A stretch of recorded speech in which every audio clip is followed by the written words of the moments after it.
Good morning, everybody, and welcome back to your Lunch Break Live. My name is Ivana Harinkyu if you're new here, and if you're not, thank you for coming back. Today is Friday, July the 1st, and today we're talking about something that a lot of you probably have not heard of in quite a while, and that is sex ed classes in Alabama. So I know it might have been a while, maybe since you were in school and were in a sex ed class, when a health class, when some of these conversations came up. But today we're going to talk about how these classes and these conversations in Alabama schools are changing with the fall of Roe versus Wade in that Dobbs decision issued by the U.S. Supreme Court last Friday. So today I am joined by our Alabama Education Lab reporter, Rebecca Griesbach. And Rebecca is here today to kind of break down what the standards are for sex education in Alabama and also tell us if they're changing after the Dobbs decision that, again, overturned Roe versus Wade and left the laws about abortions up to the states. So Rebecca, I think the first question that we need to kind of go ahead and get out there, the first conversation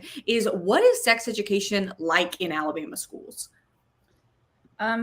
Sex education is and has been since the 70s focused on abstinence. And I'll back up and say, actually, we don't have mandated sex education courses. So that's a little bit confusing. We do have some standards, like in health or maybe your science class, you learn about the reproductive system. We do have to learn about HIV and other STIs. But as far as fully comprehensive sex ed, that is totally left up to your school or district.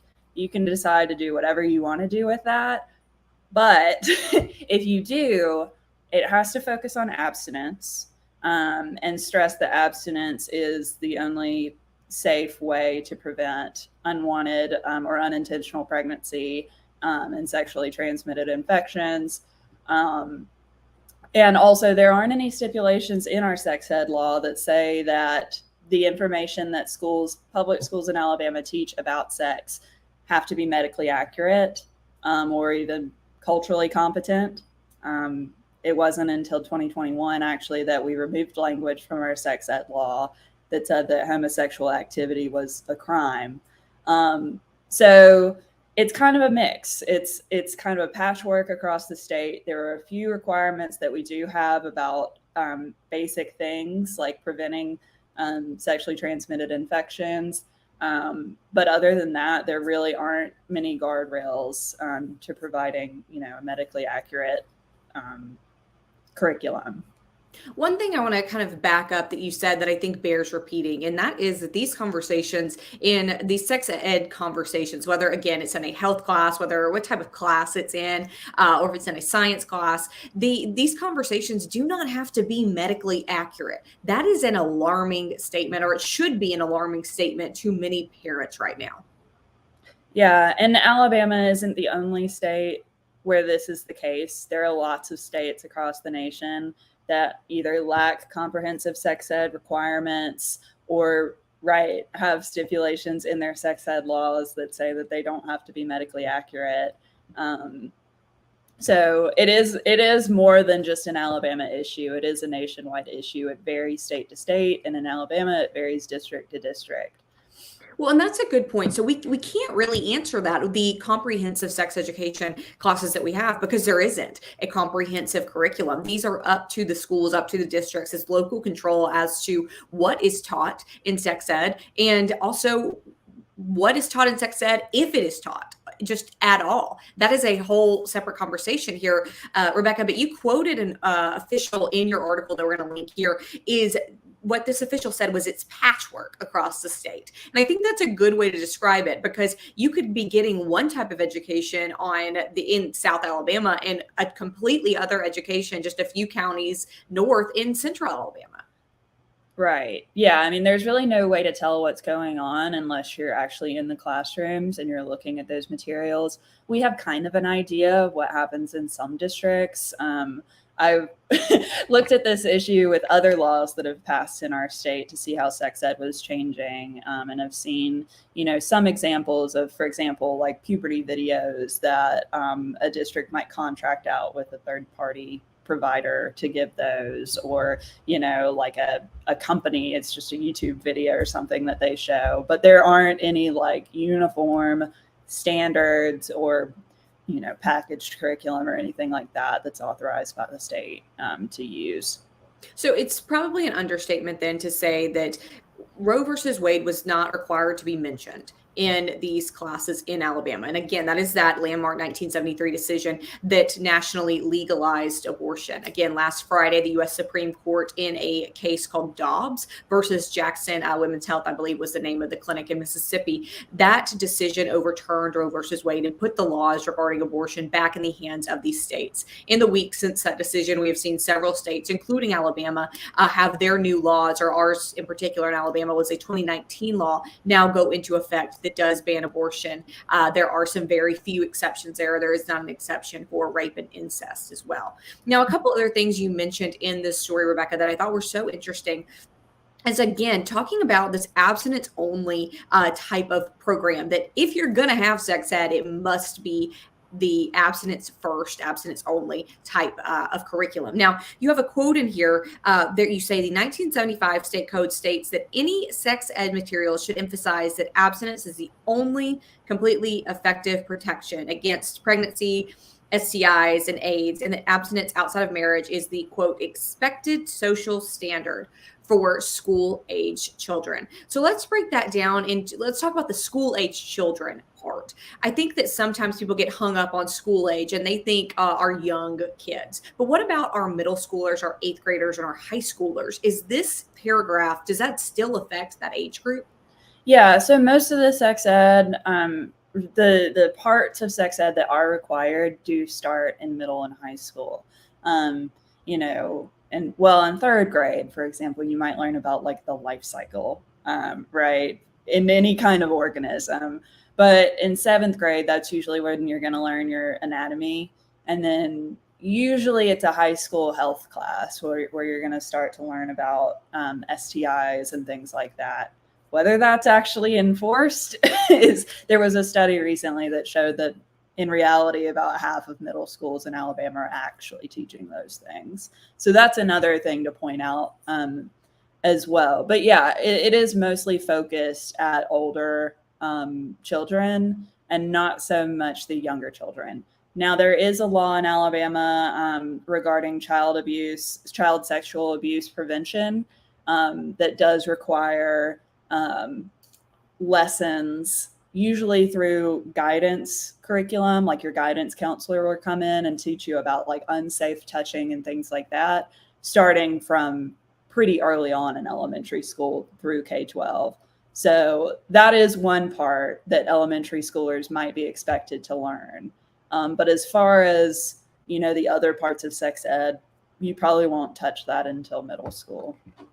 Well, and I think that's an important distinction here. That is kind of a separate conversation, right? That unwanted touching type of conversation with our younger children. That's something that I think is fair to say we're not referring to here, Rebecca. We're talking about the sex ed classes that you're getting, or education, just in any class, conversations that you're getting in late middle school, say eighth grade, and then up into high school. So I just wanted to clarify that, because I think sometimes people see school age and they think of younger children. And it is often something we hear, Rebecca, where people say, well, I don't want my kids learning about sex when they're in the fourth grade, and something that we just want to make sure we're being clear about here. Now, this method that, again, our schools do not have a standard curriculum, but some of the schools where this is being taught, again, with that abstinence only method, how is that going, Rebecca, especially for some of our high schoolers? I mean, I remember being in high school. I'm sure you remember being in high school. And sometimes the information you get in there, again, we know now it doesn't have to be medically accurate, but the teenagers in those classes, they don't know that it's not medically accurate. Right. And yeah, I mean, I've heard kind of the horror stories from folks, just through my time in high school, and my peers who went to other schools, especially more kind of religious private schools as well. We're not talking about that here. We're talking about public schools. But one way to look at this are studies that have been done on this. In 2020, Human Rights Watch, which is a national organization, issued a pretty scathing report on sex ed in Alabama, or the lack thereof of sex ed in Alabama, tracking dozens of teens, I believe, and who had STIs, and basically asking them about their sex ed experience, and finding that, there was a connection between not having that accurate information and education, and their health outcomes. So, like, we see that this has really real effects, in kids. It's not just a matter of, joking about, running around the circle and having to stick the sticky note to each other and, those kind of things, right? Like, it actually has real effects on kids.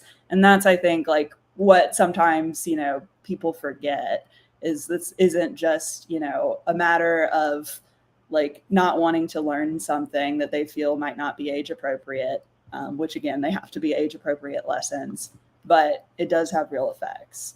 And something else I thought was very interesting you included in your story is you said that eighth graders, according to state health standards, are expected to create a plan for eliminating, quote, unhealthy behaviors, which include sexual contact. And it also talks about in these health plans that students should analyze the benefits of practicing sexual abstinence.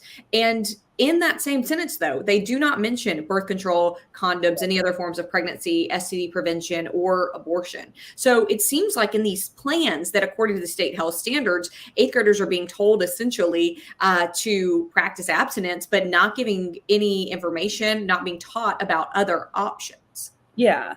And it's just another example of things being very patchwork and poorly enforced and poorly regulated throughout the state. Yes, they've added on the fact that you have to talk about other forms of contraception, but they don't really provide much information on like what that should look like. And as a result, our standards, none of our standards, our health standards, our science standards mention any kind of other forms of alternate contraception. They definitely don't mention abortion as a form of family planning. They don't mention the word abortion at all, or other forms of contraception at all. Whenever sex is mentioned, abstinence is kind of like the key word there. Where do our teachers and our people in education, where do they expect the teenagers, especially our high school kids, to learn about these other options? Again, you note in here that abortion, most sex ed classes that are happening in Alabama, they don't mention the word abortion at all. So where are the teenagers supposed to learn about contraception, about abortion, about STDs and STIs and prevention? What is the plan there?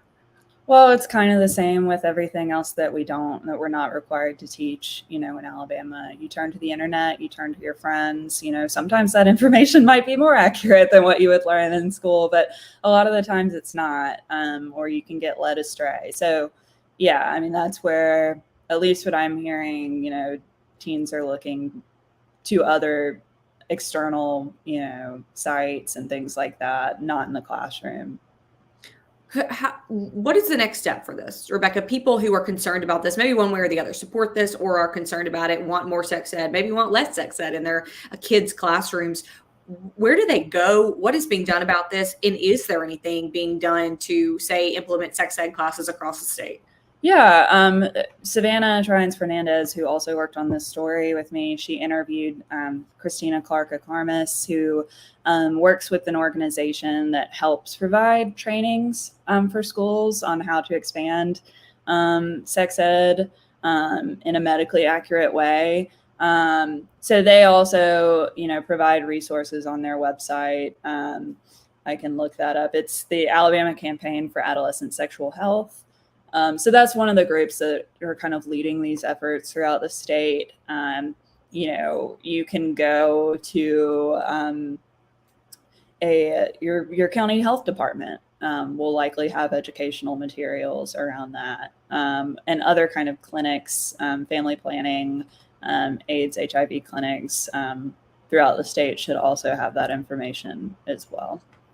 One statistic you have that I thought was shocking that I want to read in your story, and this is according to 2018 data from the CDC.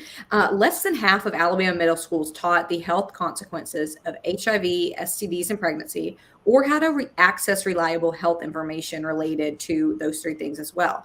Even fewer middle schools and only half of high schools taught students how to use a condom correctly. I thought that was a shocking statistic, and that it bore repeating here. And that's something, again, that I think sometimes parents maybe assume their kids learn things or teens learn things in school. And then sometimes they realize maybe they're not learning what we thought they were.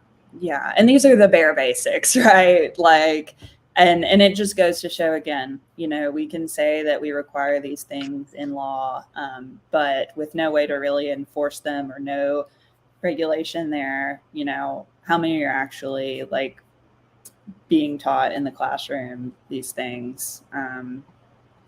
That's a CDC study too, that surveyed states across the nation on this. Shocking information in this story, Rebecca. I think a lot of people will be surprised to learn. We're going to leave a link here so people can read a little bit more in depth about that. This reporting, again, from you and Savannah Trines-Fernandez from the Alabama Education Lab. Thank you so much for your reporting. I know that we are going to keep up with the news coming out of the fall of Roe versus Wade. I know the Alabama Education Lab is going to keep up with that as well. So thank you. Again, thank you everybody for watching, and we will see you next week. Have a happy and safe 4th of July. We'll see you on Tuesday. Thanks.